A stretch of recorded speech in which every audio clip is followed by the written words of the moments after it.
Novembrī Latvijas valstī 107 gadi. Un 107 izcils Latvijas personības, 107 izcili Latvijas cilvēki. Mums atbild uz jautājumu, kas tev ir Latvija. Un viens no cilvēkiem, kam mēs varam lielā mērā būt pateicīgi par to, ka mums ir atjaunot Latvijas valsts.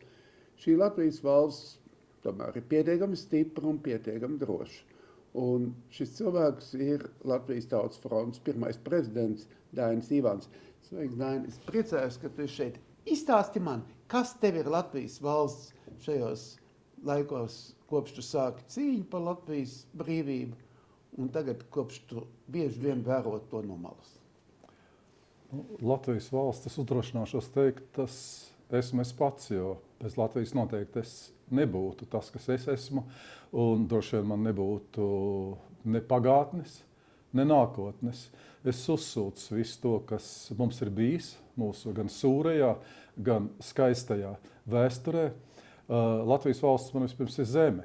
Tā ir mūsu brīnišķīgā zeme, no kuras aizbraucot kādreiz pat ceļojumā, man šķiet, ka esmu zaudējis kādu dienu savā mūžā, bet vienalga man vajadzīgs šis salīdzinājums, kas svešās zemēs ir skaisti, bet nekur neskan latviešu valoda.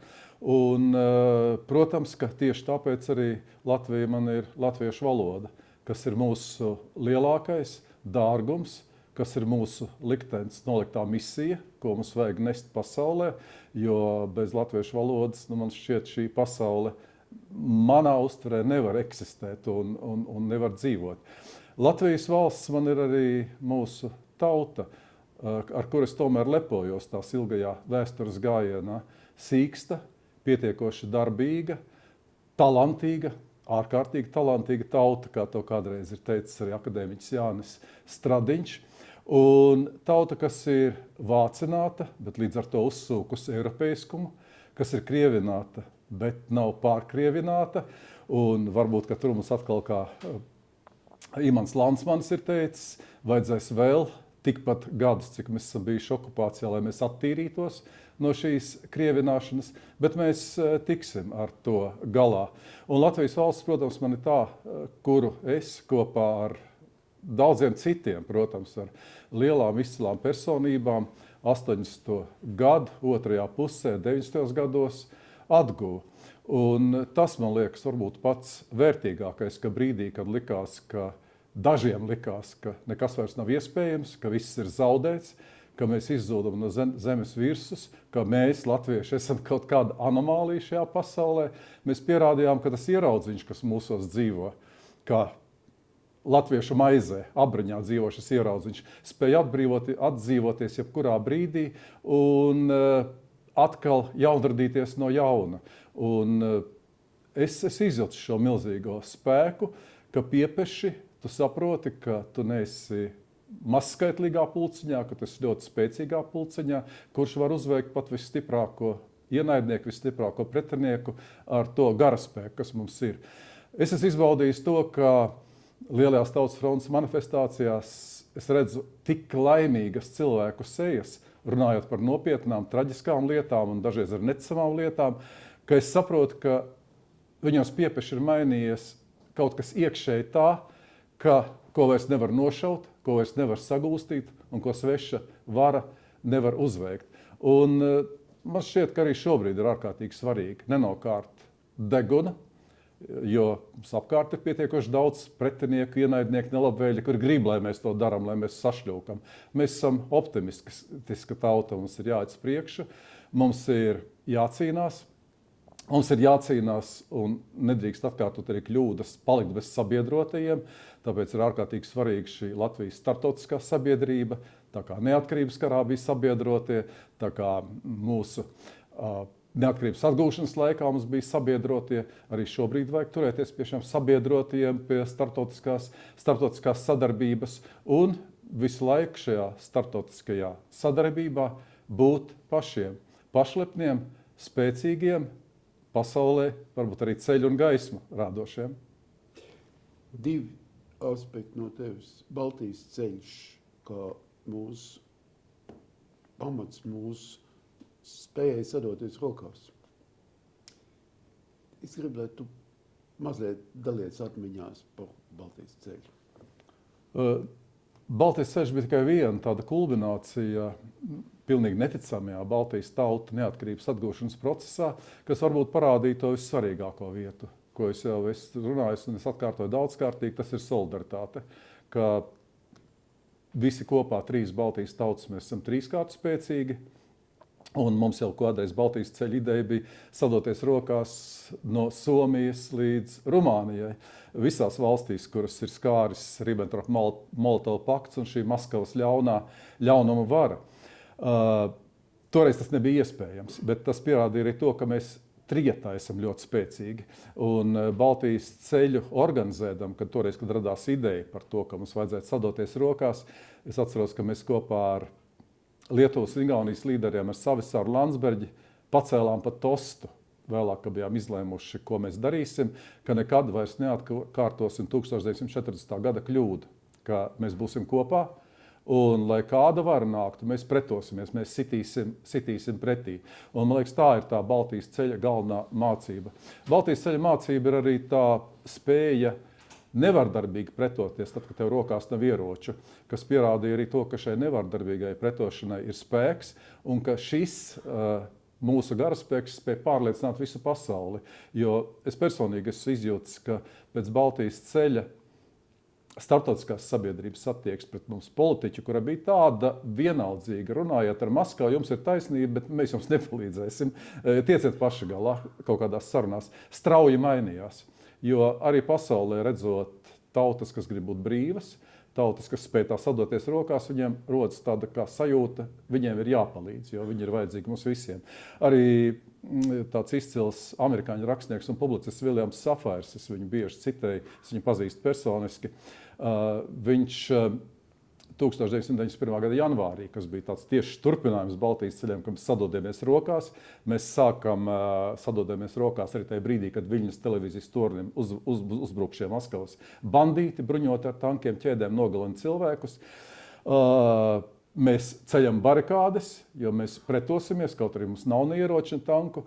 Un Viljams Safairs 91. gada 4. janvārī, 4 dienas pēc tam, kad ir gājis bojā arī mans draugs nošauts, kinooperators Andris Slapiņš, viņš saka atcerēties amerikāņi, ka šajā naktī asinis uz brīvības koka, kas ir vajadzīgs mums visiem, visai pasaulē, ir lējuši latvieši.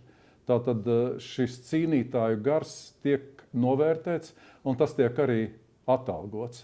Tas labais, ko mēs darām, tā upurēšanās, ko mēs darām, ja ne mēs saņemsim algu, tad kaut kad nākotnē šī alga noteikti būs un to saņems kādi citi cilvēki, to saņems nākošās paaudzes.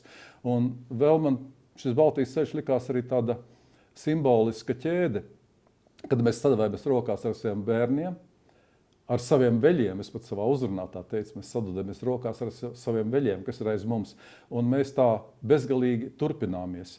Mēs paši, un es arī tā atceros no tā laika, man bija tāda fotogrāfija, kur mans puika sēž man plecos, vienā Tautas frontes lielā manifestācijā, un amerikāņu reportieris iedams garām iesaucas Future on his shoulders, nākotne viņa plecos. Un tad es saprotu, ka mēs esam kādam plecos, un mums kāds ir plecos. Un mūsu pienākums ir sevišķi svētkureizē, domājot par Latviju, neaizmirst to, ka mēs esam daļa no vienas lielas stabilas piramīdas, un mēs nedrīkstam šo piramīdu izjaukt. Tas ir mūsu spēks, tas ir mūsu bērnu spēks, un tas ir spēks, ko mēs pasmeļam no iepriekšējām paudzēm. Un Tautas fronts nozīme Latvijā? Tā pavisam formāli runājot, tā ir bijusi lielākā, pilnīgi neticamā sabiedriska politiska organizācija, varētu pat teikt tāda kā mega partija, kādas droši vien vēsturē mums nekad noteikti nav bijis, un droši vien, es ceru, arī nebūs vajadzības pēc tik milzīgas vienošanās. 250,000 kulminācijas brīdī reģistrēto biedru, tas ir katrs 5. Latvijas iedzīvotājs. Un nerunājot par atbalstītājiem, lielajos mītiņos mēs esam skaitījuši, ka Daugavmalā ir pulcējušies pat līdz 750,000. Tiešās demokrātijas organizācija, kas pierādīja, ka tauta spēj būt gudra, ka ar tautu nevar manipulēt. Jo dažreiz šobrīd mums liekas, jā, ar mums manipulē visādi puskoku lēcēji sagājuši Saeimā, iekļuvuši vēl kaut kur un muļķo cilvēkus. Tas gan notiek visā pasaulē šobrīd, bet tomēr pienāk kaut kāds viens vēstures atklāsmes brīdis, un tāds bija Tautas frontes laiks, kad šiem puskoklēcējiem nebija varas, ka varbūt Latvijā skaistākie, gudrākie, garīgākie cilvēki kļuva par līderiem. Un tajā brīdī viņiem bija spēks, jo tauta sekoja viņiem nevis bieži vien tādā ikdienišķā pelēkā politikā, kā viņi seko puskoklēcējiem. Tāpēc man tā šķiet, ka Tautas frontes laiks nekad nav pagātne un nebūs pagātne, ka tā ir tā ideālā nākotne, tas viens likteņa pavērsiens, kad mēs bijām ārkārtīgi stipri, ka mēs bijām ārkārtīgi vienoti, un varbūt, ka mēs ikdienā tādu nekad nespējam un varbūt arī nevajag būt, bet visu laiku mums ir jātiec uz to Tautas frontes pagātni, uz to saliedētību, kāda tā bija toreiz, un arī uz demokrātiju, uz tiešo demokrātiju, jo balsošana jau notika toreiz, kad nebija iespējams savādāk balsot, mums jau nebija nekādu parlamentu, nebija nekādu iespēju ietekmēt varu. Tie bija balsojumi laukumos, tie bija balsojumi pilsētas ielās, un Dievs nedod, ja kāds no toreiziem līderiem piepeši rīkotos tā, ka viņu neatbalstītu šie milzīgie 100 000 un miljoni cilvēku. Un tas tad varbūt ir tas brīdis, kad mēs runājam, kā mūsu klasiķi Pumpurs un Rainis to rakstījuši, viņi ieraudzījuši lāčplēšu spēku, tad šis pārcilvēciskais spēks pamodās uz vienu brīdi arī Tautas frontē, nevelti. Tautas frontes dibināšanas manifestācija Meža parkā, tu arī bija liecinieks, notika zem dažādiem lāčplēša lozungiem. Un varbūt tas ir ne tikai tāpēc, ka mūsu latviešu puikām, manai paaudzei, jau citi varoņi bija aizliegti latviešu.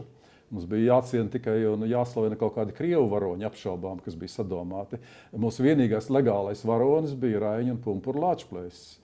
Bet arī to plakātu parādīšanās, tas lāčplēša laika atzimšana liecina par to, ka bija vajadzīgs pārcilvēcisks spēks. Un šajos simbolos lāčplēsī ir šis pārcilvēciskais spēks, kas dzīvo mūsos. Tavs vēlējums valstī 107 gados. Iesim uz priekšu. Ir grūti laiki, mēs esam kara stāvoklī, bet mēs šo karu varam uzvarēt, un mēs to noteikti uzvarēsim. Jo mūsu pretinieks baidās, ja mēs esam gatavi iet cīņā ar to atkal un pastāvēt par sevi. Un runāsim latviski. Paldies tev.